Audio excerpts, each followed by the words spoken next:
غیبت یہ ہے کہ کسی کے اندر موجود عیب کو اس کی پیٹھ پیچھے بیان کرنا۔ سیدہ عائشہ رضی اللہ تعالی عنہا سے مروی ہے، انہوں نے حضور سے پوچھا کہ بعض اوقات کسی میں کوئی عیب موجود ہوتا ہے اور اس کو اگر بیان کیا جائے، وہ تو اس کے اندر موجود ہوتا ہے، تو فرمایا اس کو اگر بیان کیا جائے جو موجود ہوتا ہے یہی تو غیبت ہے، اور اگر موجود نہیں ہے تو بیان کیا جائے یہ تو بہتان ہوگا، جو کبیرہ گناہوں میں سے ایک گناہ ہے۔ اور کسی کے اندر عیب موجود ہو اور اس کو بیان کرنا اور اس کی شرعی ضرورت نہ ہو۔ آپ کو عدالت میں گواہی دینے کی نوبت نہیں آئی ہے، کسی نے آپ سے نہیں پوچھا کہ میں فلاں کے بیٹے سے رشتہ کرنا چاہتا ہوں تو وہ کیسا ہے، تو یہ مجبوری ہو تو پھر تو بتانا پڑے گا کہ وہ نشے کا عادی ہے، تو اپنی بیٹی کو اس دلدل میں نہ پھینکیں، وہ ایک الگ بات ہے۔ کوئی ضرورت شرعی نہیں تھی، کوئی اخلاقی ضرورت نہیں تھی، تو اس کے بغیر کسی کے عیب کو چھالنا، لوگوں کو اس سے بدظن کرنا، اس سے نفرت دلانا اور خام خواہ اس کی آبرو ریزی کرنا، یہ سخت جرم ہے اور یہ کبیرہ گناہوں میں سے ایک بڑا گناہ ہے۔ اور یہ بات ذہن میں رکھیے گا کہ اگرچہ غیبت عام ہو گئی ہے اور عام ہونے کی وجہ سے اس کو عیب نہیں سمجھا جا رہا، تو اس کا یہ مطلب نہیں ہے کہ یہ عیب نہیں رہا، یہ پھر بھی عیب ہے اور اتنا بڑا گناہ ہے کہ فرمایا گیا الغیبۃ اشد من الزنا، غیبت بدکاری سے بھی بڑا گناہ ہے۔ اور پھر بدبختی معاشرتی قدروں کی پامالی یہ ہے کہ کسی کی بدخوئی کرنا یہ تو معمول زندگی لوگوں کا بن ہی گیا، لوگوں کی بیٹیوں کے تبصرے لوگوں کی مجلسوں میں آ جاتے ہیں۔ یہ کتنی بد نصیبی ہے کہ کسی کے گھر کی باتیں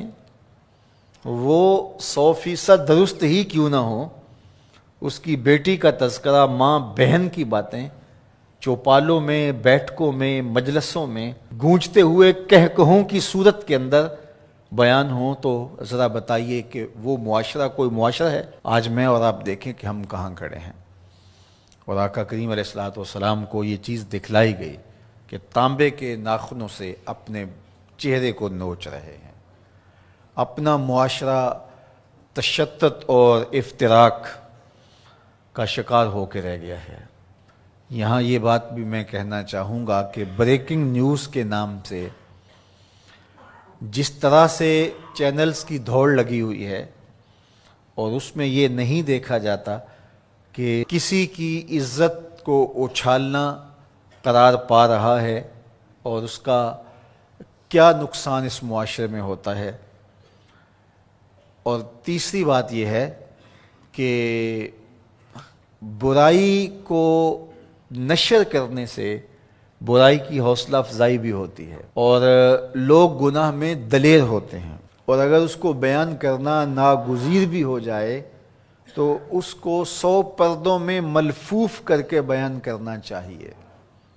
ایک زمانے میں اگر کوئی ایسی خبر لگتی بھی تھی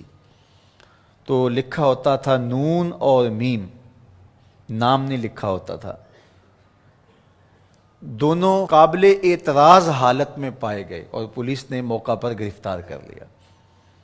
تو نون اور میم لکھا ہوتا اور قابل اعتراض حالت، بس یہی ہوتا۔ اور اب یہ بریکنگ نیوز کے چکر کے اندر کیمرہ لے کے اندر گھس جاتے ہیں اور قوم کو دکھا رہے ہوتے ہیں، اور ہم اگر میڈیا پہ آئیں اور دیکھیں تو لگتا ہے کہ معاشرے کے اندر برائیاں ہی برائیاں ہیں، اچھائیاں نہیں ہیں۔ تو میں ایک دفعہ ایک میڈیا کے ساتھی سے کہا کہ نیوز ویلیو صرف برائی ہی کی کیوں ہے، نیوز ویلیو اچھائی کی کیوں نہیں ہے؟ اچھائی کو بیان کیا جائے، برائی کو بیان کرنا مقصود بھی ہو تو اس کے لیے ملفوف لفظ ہونے چاہیے۔ آپ سورہ یوسف پڑھ سکتے ہیں، قرآن مجید کا اسلوب دیکھ سکتے ہیں، پوری سورت کے اندر منفی کرداروں کا نام نہیں ہے، چاہے وہ حضرت یوسف علیہ السلام کے بھائی ہوں یا عزیز مصر کی بیوی ہو، ان کا کنایے سے ذکر کیا گیا۔ اور جو مثبت کردار تھے، سورہ یوسف اٹھا کے دیکھیے، بار بار یوسف صدیق کے لفظ آ رہے ہیں، یوسف یوسف کی پکار آ رہی ہے، حضرت یعقوب کا ذکر آ رہا ہے۔ اللہ اکبر۔ تو اچھے کرداروں کو ابھارا جائے اور برے کرداروں کا ذکر کرنا بھی ہو تو ملفوف طریقے سے، تو معاشرے میں صالحیت پیدا ہوتی ہے۔ لیکن جب ہمارا مقصود ریٹنگ ہو، ہمارا مقصود پیسہ ہو، ہمارا مقصود بیرونی نادیدہ ہاتھوں کا ایجنڈا ہو، تو پھر ہم ہوش و حواس میں نہیں ہوتے، پھر جو ہم سے کروایا جاتا ہے ہم وہی کر رہے ہوتے ہیں۔ یہ بد نصیبی ہے اور یہ دردناک کہانی ہے۔